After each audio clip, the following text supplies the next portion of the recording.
You're on the clock. What's your plan? I had a plan. My plan was probably a lot like yours. Actually, I had a plan of sitting exactly where you are today. Well, not exactly. I mean, technically speaking, I had a graduation in my plan. Like there was an actual ceremony and stuff. I was hoping to get a biochemical engineering degree.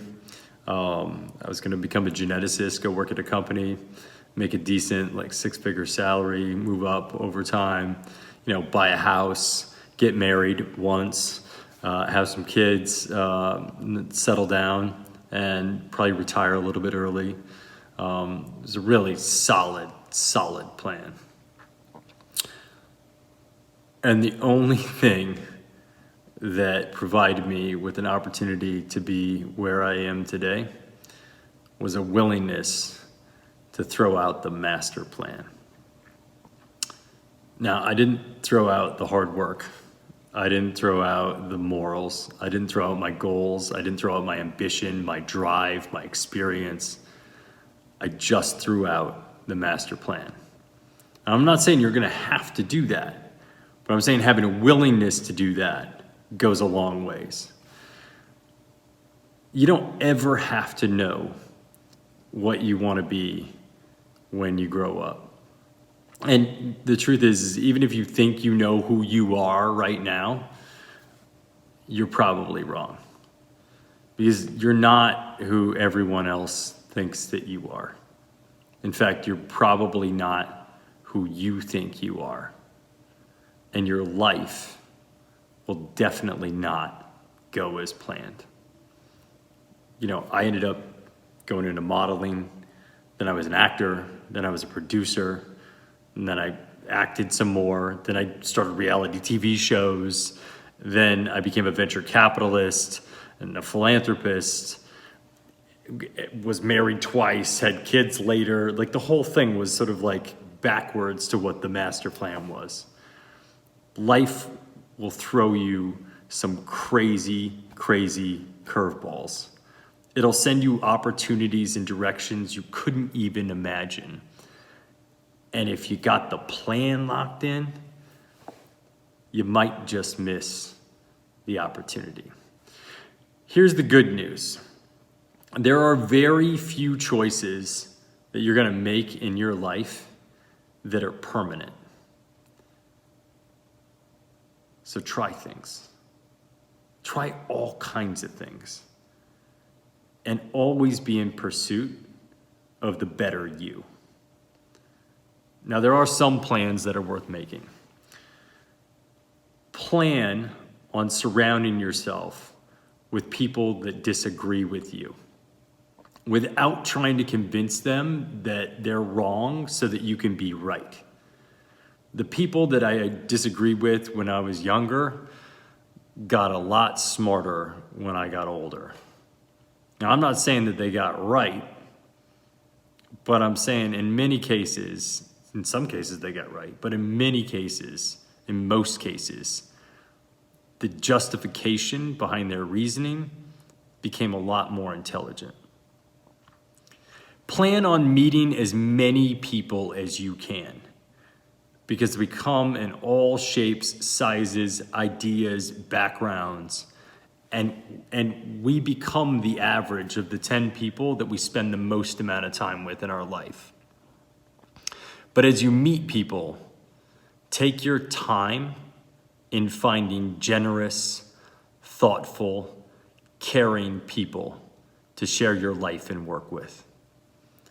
And then once you find them, give them all you got. Give them everything. Because the only things that are worth anything in this life are the things that you can share. Start to develop your plan around your moral foundation and your purpose, but never stop developing it. Figure out what you will do, what you won't do, and most importantly, what you're doing it for.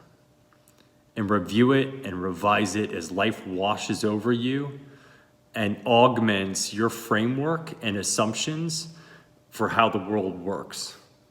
Because it will change, I promise you. Plan on working hard. There's just no replacement for hard work. You'll read in the news and hear about people who have these overnight success stories. Trust me, everything you read in the news is an anomaly.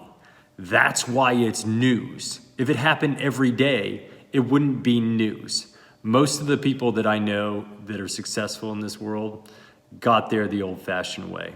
And chances are, you will too. Plan on weird shit happening. I don't know how many people say shit in commencement things, but I just said it. So but plan on having weird shit happens. Right now, I'm in quarantine in California. You don't have a graduation. The world's gonna throw curveballs. It's just gonna happen that way. So plan on it happening. And as a part of that plan, come up with big, giant, ambitious ideas because the world needs them. But a word of caution, ideas are cheap. Execution is expensive. So hold your ideas until you're ready to defend them. And be ready for people to try to tear you down. And sometimes they will. And it hurts. And that's why knowing what you're doing it for matters. It goes back to that purpose piece. It's really, really important. Plan on time becoming your most valuable asset, because I can promise you that it will. No matter what endeavor you pursue, you're going to discover that your partners and your bosses are going to be seeking leverage. And the greatest leverage of all is time. As you get older, you're going to realize the true supply-demand curve of time.